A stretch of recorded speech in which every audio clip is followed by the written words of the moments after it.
ओम नमो भगवते वासुदेवाय। ओम नमः शिवाय। ओम श्री गणेशाय नमः। हे भक्तजनों, आज हम आप सभी के समक्ष सनातन धर्म की अत्यंत पावन और चमत्कारी कथा, द्वादशी व्रत की अद्भुत कथा श्रद्धा और भक्ति के साथ प्रस्तुत कर रही हूँ। यह कथा केवल सुनने की नहीं, जीवन को बदल देने वाली कथा है।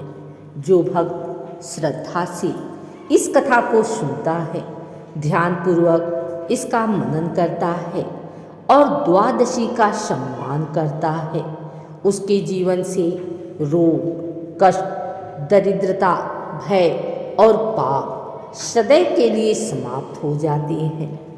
कथा आरंभ करने से पूर्व आप सभी से विनम्र निवेदन है, मन, वचन और कर्म से पवित्र होकर भगवान विष्णु का स्मरण करें और जय श्री हरि का उच्चारण करें। जय श्री हरि।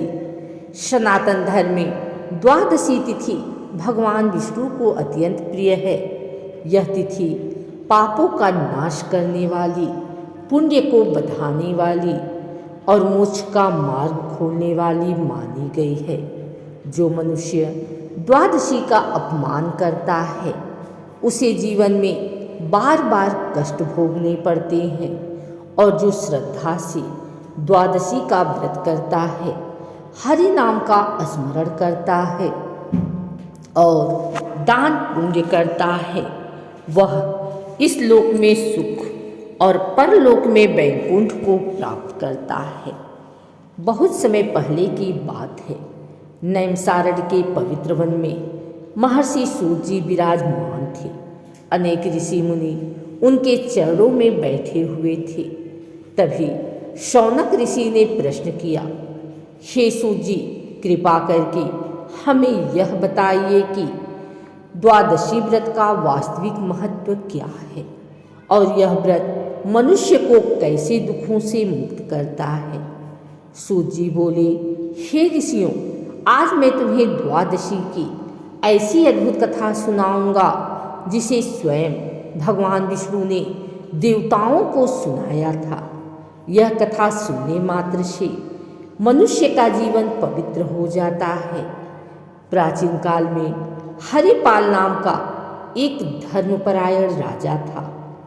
वह प्रजा का पालन करता था, न्याय प्रिय था, लेकिन एक दोष था, वह द्वादशी का व्रत नहीं करता था। राजा एकादशी तो करता, पर द्वादशी को भोजन कर लेता और नियमों का पालन नहीं करता। एक दिन राजा ने द्वादशी के दिन ब्राह्मणों को भोजन नहीं कराया, दान नहीं किया और अहंकार में भोजन कर लिया। कुछ ही समय में राज्य में अकाल पड़ा। राजा गंभीर रोग से ग्रसित हो गया। सुख शांति नष्ट हो गई। राजा घबरा गया। राजा ने महर्षि वशिष्ठ को बुलाया। ऋषि ने कहा, हे राजन, यह सब द्वादशी के अपमान का फल है। यदि मुक्ति चाहते हो तो द्वादशी व्रत को विधि पूर्वक करो। राजा ने संकल्प लिया। प्रातः ब्रह्म मुहूर्त में स्नान, भगवान विष्णु का पूजन, तुलसी अर्पण, ब्राह्मण भोजन, गरीबों को दान और द्वादशी पारण विधि से राजा ने पूरी श्रद्धा से द्वादशी व्रत किया। द्वादशी की रात्रि राजा को स्वप्न आया। भगवान विष्णु प्रकट हुए और बोले, हे राजन, द्वादशी व्रत से तुम्हारे सभी दोष नष्ट हो गए हैं। अब तुम्हें कोई भय नहीं। अगले दिन राजा स्वस्थ हो गया। राज्य में वर्षा हुई, प्रजा सुखी हो गई। सूत जी बोले, हे ऋषियों, जो द्वादशी के दिन अन्नदान करता है, वस्त्रदान करता है, दीपदान करता है, उसके जीवन से गरीबी हमेशा के लिए चली जाती है। जो स्त्रियां द्वादशी का व्रत करती हैं, तुलसी पूजन करती हैं, भगवान विष्णु का स्मरण करती हैं, उन्हें अखंड सौभाग्य, संतान सुख और पारिवारिक शांति प्राप्त होती है। जो व्यक्ति द्वादशी की कथा सुनता है, दूसरों को सुनाता है, उसके पितृ तृप्त होते हैं, कुल का उद्धार होता है और वैकुंठ की प्राप्ति होती है। द्वादशी तिथि केवल उपवास नहीं बल्कि संयम और श्रद्धा का पर्व है। जो मनुष्य द्वादशी का सम्मान करता है, अहंकार छोड़ता है और सेवा भाव रखता है, वह भगवान विष्णु का प्रिय बन जाता है।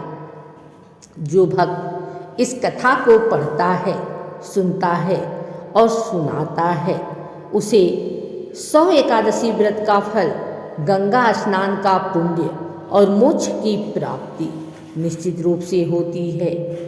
इसी के साथ द्वादशी की अद्भुत कथा संपूर्ण हुई। भगवान विष्णु आप सभी की मनोकामनाएं पूर्ण करें। ओम नमो नारायणाय। जय श्री हरि।